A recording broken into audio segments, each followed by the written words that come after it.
Hello बच्चों, good morning. आज का हमारा टॉपिक है कविता नंबर 4, जो कि रघुवीर सहाय द्वारा रचित कविता है। यह कविता उन्होंने जो लोग भूल गए अपने इस संग्रह में से ली गई है, जिसका नाम है कैमरे में बंद अपाहिज। सबसे पहले हम रघुवीर सहाय के विषय में कुछ जान लेते हैं। रघुवीर सहाय समकालीन हिंदी कविता के संवेदनशील चेहरा हैं।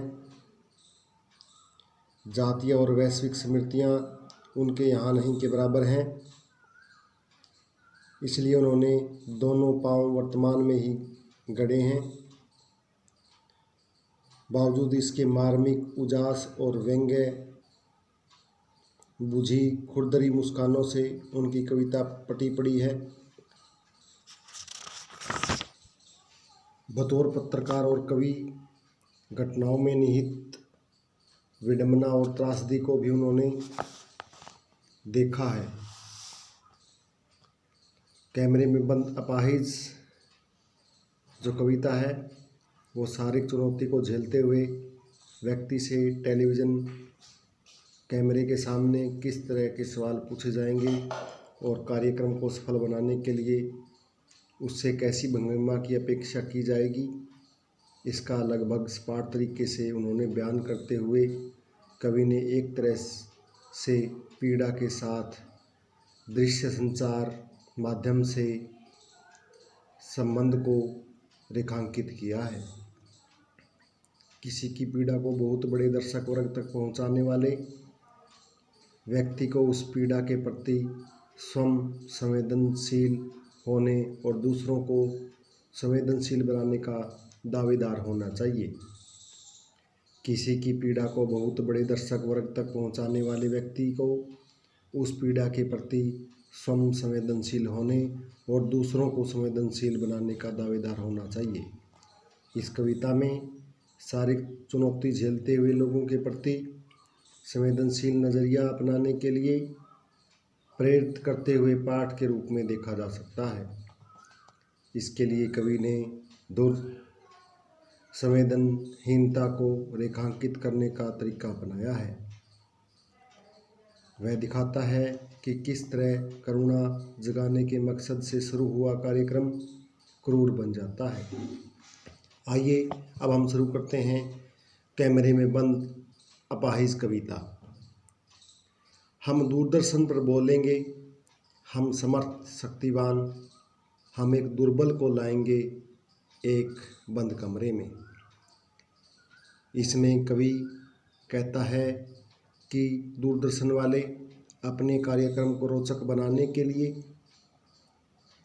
अधिक से अधिक प्रशंसा पाने के लिए, दूरदर्शन वाले जब कार्यक्रम को शुरू करते हैं तो कहते हैं कि हम समर्थ हैं, शक्तिवान हैं, और वे लोग एक अपाहिज व्यक्ति को एक बंद कमरे में लेकर के आते हैं। आगे है, उससे पूछेंगे तो क्या आप अपाहिज हैं, तो आप क्यों अपाहिज हैं। इसमें कवि कहता है कि दूरदर्शन वाले एक अपाहिज व्यक्ति को उस कमरे में लेकर आते हैं और उससे सवाल पूछते हैं कि क्या आप अपाहिज हैं, और अपाहिज हैं तो क्यों हैं। आपका अपाहिजपन तो दुख देता होगा, देता है। इसमें कवि कहता है कि क्या आपको जो आपका अपाहिजपन है वो आपको दुख दे रहा है या फिर दुख देता है। इस प्रकार के प्रश्न पूछते हैं उससे। कैमरा दिखाओ इसे बड़ा बड़ा, हाँ तो बताइए आपका दुख क्या है, जल्दी बताइए, वह दुख बताइए, बता नहीं पाएगा। इसमें कवि कहते हैं कि दूरदर्शन वाले जब उस व्यक्ति को कहते हैं कि इसे बड़ा करके स्क्रीन पर लाया जाए और उससे पूछते हैं, हाँ बताइए आपका क्या दुख है, जल्दी बताइए, वह दुख बताइए जो आपको अपाहिज होकर कैसा लगता है, तो वह अपाहिज व्यक्ति उस दुख को बता नहीं पाता। सोचिए, बताइए आपको अपाहिज होकर कैसा लगता है।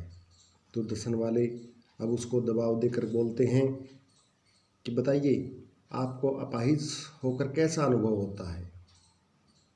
कैसा यानी कैसा लगता है, यानी कि आपको अपाहिज होकर कैसा महसूस होता है।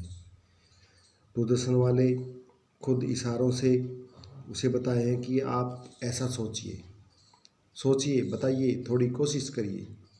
कवि कहता है कि वो उसको कहते हैं कि सोचिए, बताइए, कोशिश करके देखिए, यह अवसर खो देंगे। अगर आपने नहीं बताया तो यह अवसर है दूरदर्शन पर आपके आने का, वह अवसर आप खो देंगे।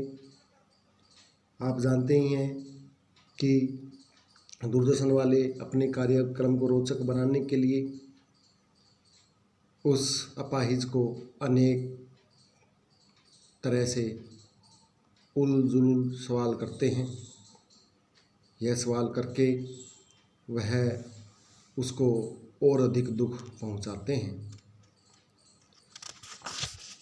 आगे कवि कहता है, हम पूछ पूछ कर आपको रुला देंगे, इंतज़ार करते हैं आप भी उसके रो पड़ने का, करते हैं यह प्रश्न पूछा नहीं जाएगा। इसमें कवि कहता है कि यह प्रश्न उससे नहीं पूछा जाएगा, ना ही दर्शकों से, ना ही अपाहिज को, कि वह उसको इस प्रकार के संवेदनहीन प्रश्न पूछ पूछ करके उसको रुला देंगे। और दूरदर्शन वाले उसके रोने का इंतज़ार करते हैं और यह भी इंतज़ार करते हैं कि उसको देख करके दर्शक गण भी रो पड़े।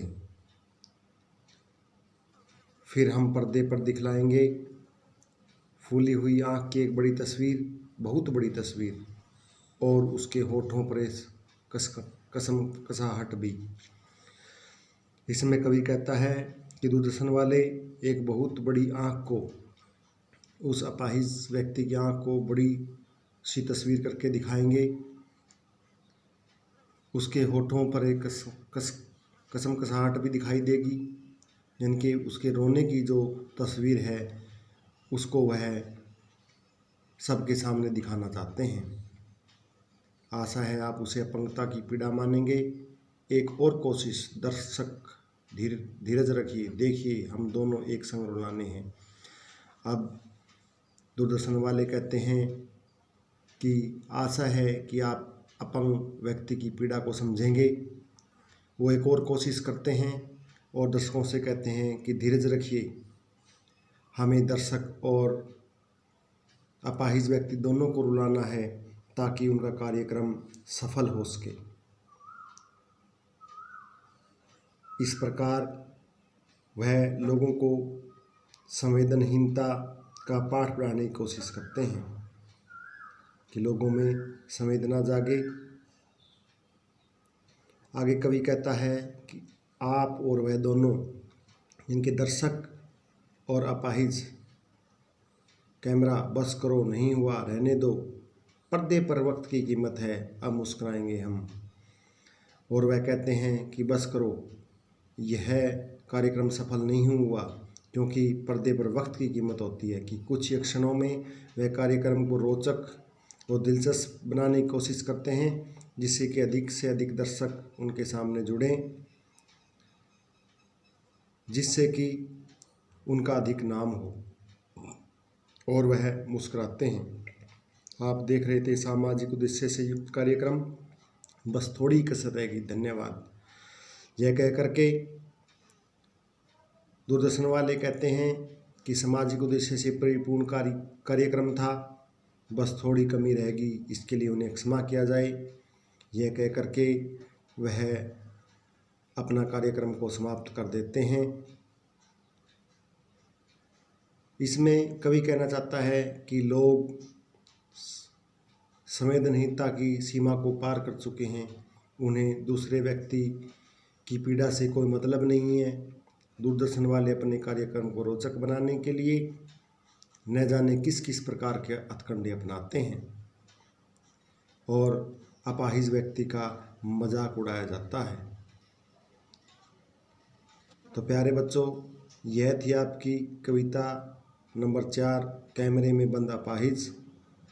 इसको आप ध्यानपूर्वक सुन करके आने वाले जो क्वेश्चन हैं उनका आंसर दें। धन्यवाद।